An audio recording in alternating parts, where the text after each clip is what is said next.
Hello friends, मैं हूं असद इमाम खान और आज सेफ्टी में हम बात करने वाले हैं वर्किंग एट हाइट पे। आज हम जो बात करेंगे सेफ्टी में ऊंचाई पे काम करने के बारे में, ठीक है ना।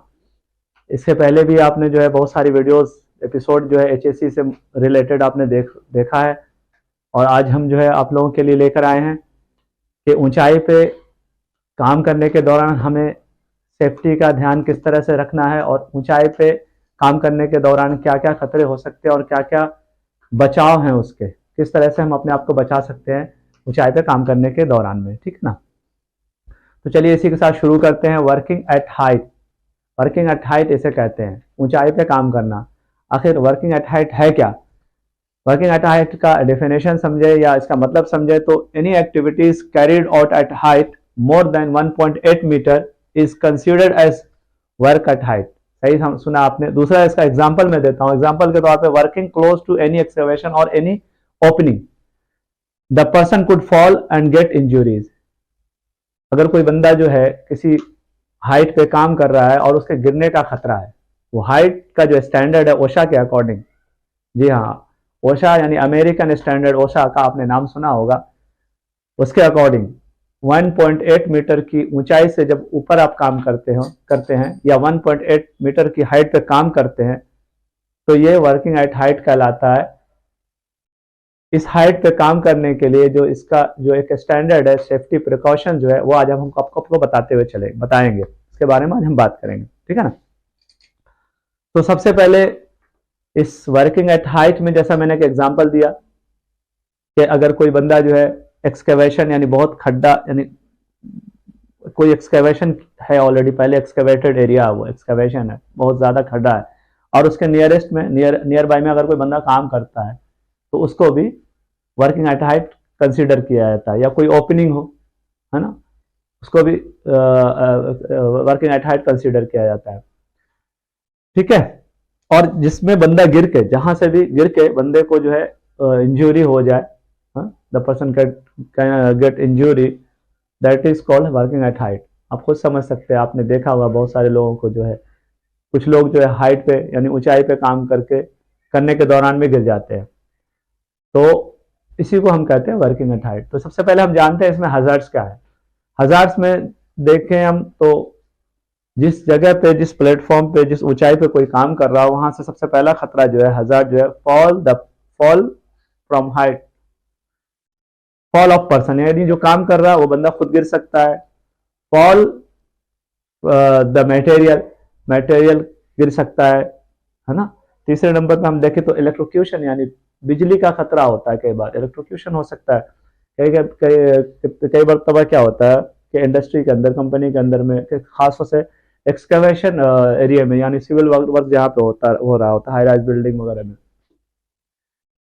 तो वहां पे क्या होता है कि कुछ लोग जो हाइट पे काम कर रहे होते हैं, यानी प्लेटफॉर्म बनाकर, स्काफ फोल्डिंग बनाकर उसके ऊपर काम कर रहे होते हैं। या कुछ लोग जो है आपने देखा होगा कि मैन लिफ्ट वगैरह होता है, उसके अंदर बैठ के हाइट पे काम कर रहे होते हैं, स्पाइडर मैन पे चढ़ के जो है उस पे काम कर रहे होते हैं। तो अगर ओवरहेड यानी सर के ऊपर से कोई बिजली का केबल, बिजली का वायर अगर क्रॉस कर रहा है तो ऑफकोर्स उस पर जो है बिजली का खतरा है, इलेक्ट्रोक्यूशन यानी होने का खतरा है।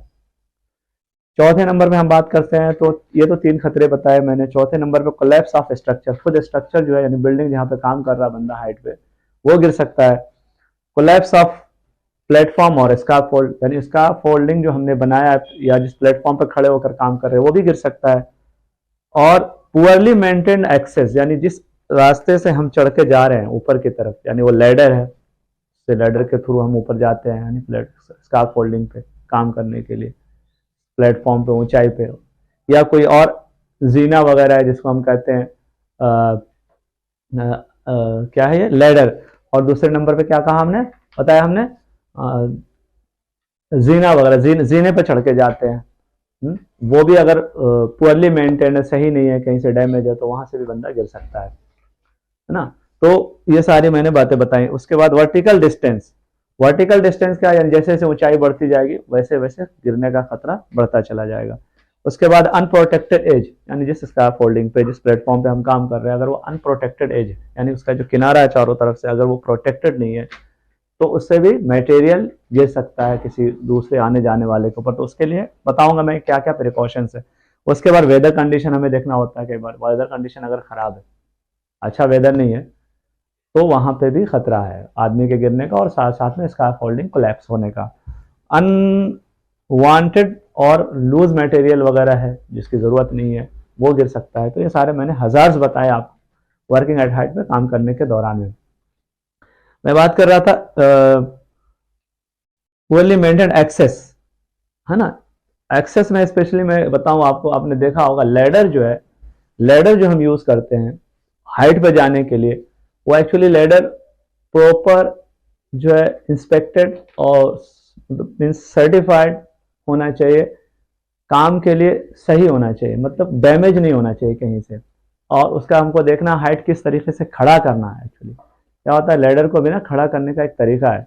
अगर उसको सही तरीके से हम खड़ा करके या उसको सही तरीके से यूज नहीं करेंगे तो बंदा चढ़ने के दौरान ही गिर जाएगा। एक तो ये कि लैडर को जब हम इंस्टॉल करते हैं वो फिक्स होना चाहिए, ऐसा नहीं कि स्टेबिलिटी नहीं हो, चढ़ने के दौरान में लेफ्ट राइट किधर भी गिर जाए वो।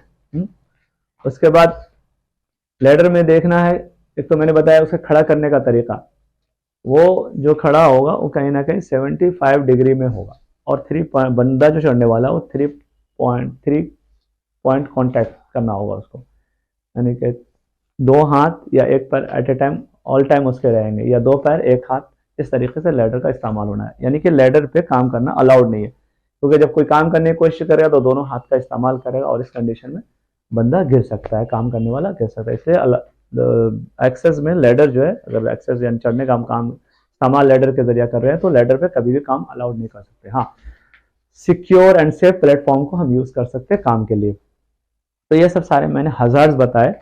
अब बात करते हैं प्रिकॉशंस की, ये सारे खतरे हैं, तो बचाव क्या है हमारा वर्किंग एट हाइट पे काम करने के दौरान। सबसे पहले है, अगर हाइट पे काम कर रहे हैं तो wear full body harness with double lanyard and 100% tie off. जो फुल बॉडी हार्नेस लगेगा वो डबल लेन यार्ड होगा, जिसको सेफ्टी हार्नेस, सेफ्टी बेल्ट भी कहते हैं। और हमेशा जो बांध करके लटका के रखना, उसको जो है ना फिक्स करके रखना, उसी को हम कहते हैं 100% टाई ऑफ। उसके बाद दूसरा number guard rails and toe boards. जैसे मैं कह रहा था एज प्रोटेक्शन की बात, कि अगर चारों तरफ से प्लेटफॉर्म खुला हुआ, हाइट पे बंदा काम कर रहा है तो वो गिर सकता है, तो उसके लिए हमें एज प्रोटेक्शन देना होगा। एज प्रोटेक्शन के तौर पे टो बोर्ड का इस्तेमाल किया जाता है, चारों तरफ से टो बोर्ड लगाया जाएगा। And guard rails, guard rails जो होंगे 1/2 मीटर एंड 1 मीटर पे इस तरीके से लगाया जाता है। मिड रेल, गार्ड रेल, है ना, top rail, mid rail, top rail, that is called guard rail. और working platform must, okay, working platform shall be inspected and tag to be provided. Okay, आपने देखा होगा वर्किंग प्लेटफॉर्म या scaffolding जो है काम के लिए, ये एक्चुअली किसकी तरफ से प्रोवाइड किया जाता है?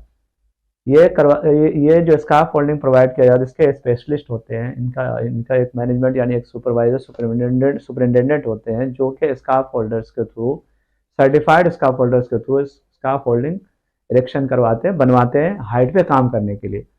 तो जो बंदा काम करने जा रहा है उसकी ड्यूटी है कि वो सबसे पहले जो है उसको चेक करे कि ये स्कार्फ होल्डिंग सही भी है कि नहीं, काम के लिए सेफ है कि नहीं, कहीं ऐसा ना हो कि चढ़ने के दौरान गिर जाए या फिर चढ़ने के बाद प्लेटफॉर्म पे गिर जाए जाके, तो इससे तरह आपका एक्सीडेंट हो सकता है। तो उससे आप चढ़ने से पहले, स्कार्फ होल्डिंग को यूज करने से पहले आपकी जिम्मेदारी है कि आप स्कार्फ होल्डिंग को इंस्पेक्ट करें, चेक करें। इसीलिए मैं कह रहा हूँ working platform shall be inspected and tag to be provided. Actually में आपने देखा होगा हर स्कार्फ होल्ड और प्लेटफॉर्म के साथ में जो है टैग प्रोवाइड किया जाता है। अच्छा, ये जो वीडियो मैं बना रहा हूँ ये कहीं ना कहीं स्कार्फ होल्डर्स के, जो स्कार्फ होल्डिंग का काम करते हैं उनको काम आएगी। उसके अलावा स्कार्फ होल्डर्स के जो सीनियर बंदे हैं, जो बनवाते हैं, लगवाते हैं, उनको स्टैंडर्ड पता चलेगा, उनके काम आएगा। उसके अलावा जो मेनली ये सबसे ज़्यादा काम आने वाली सेफ्टी ऑफिसर्स के लिए, जो नए सेफ्टी ऑफिसर्स हैं, जो लर्न करना चाहते हैं, काम सीखना चाहते हैं, सेफ्टी में क्या क्या रिस्पॉन्सिबिलिटीज़ है, तो उनके लिए भी ये वीडियो जो है बहुत यूज़फुल है, बहुत काम आने वाली है। तो ये सारी ये पॉइंट्स मैंने बताए हैं। कहीं ना कहीं अगर देखा जाए तो बहुत इंपॉर्टेंट लास्ट पॉइंट है कि प्लेटफॉर्म और scaffolding shall be inspected before starting the work, okay, and tag to be provided. Tag, there are 3 types of tag, ये भी मैं बता देता हूँ कि टैग हैं क्या। ये स्काफ होल्डर्स के तरफ से प्रोवाइड किए जाते हैं, जो स्काफ होल्डिंग टीम होती है वो सुपरवाइजर प्रोवाइड करते हैं। और ये एक स्काफ होल्डर इंस्पेक्टर भी होता है, ये उसके भी काम आने वाली वीडियो है, बहुत अच्छी वीडियो सीखने और समझने के लिए।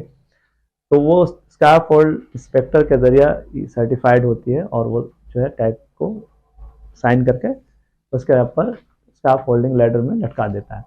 तो आप लेडर के पे चढ़ने से पहले या एक्सेस के दौरान जो है आप देख सकते हैं टैग में कि कौन सा टैग लगा हुआ। अगर ग्रीन है तो आप चढ़ सकते हैं, काम कर सकते हैं। येलो है it means the scarf holding under construction, और अगर रेड है इट मीन्स नॉट अलाउड। तो ये मैंने आपको टैग के बारे में बता दिया। उसके अलावा आपको जो है देखना होगा प्रिकॉशंस के तौर पे permit to be taken, permit है कि नहीं काम करने वालों के पास, जो आप काम करने जा रहे हो खुद भी, तो परमिट आपको लेना होगा, PTW। And second work method statement, यानी कि वर्क मेथड स्टेट का मतलब यह है कि जहाँ पे आप काम करने जा रहे हैं, स्काफ होल्डिंग के कौन सा काम करने जा रहे हैं, उसके वर्क के बारे में पूरा डिस्क्राइब होगा, पूरा तरीका लिखा होगा कि किस तरीके से काम को करना है। उसमें सेफ्टी के भी जो है कंप्लायंस होते हैं, उन सबको फॉलो करते हुए। और लास्ट वन है JSA या जे हीरा, कहीं पे जो है JSA जॉब सेफ्टी एनालिसिस, और हीरा यानी हजार्ड आइडेंटिफिकेशन रिस्क असेसमेंट भी आप प्रिपेयर करके देखना होगा आपकी सेफ्टी के लिए। ये सब आपको रेडी करना और ये सब आपके पास होना चाहिए, तब आप कहीं ना कहीं सेफ्टी के साथ सेफ काम कर सकते हैं work at height. Thank you so much.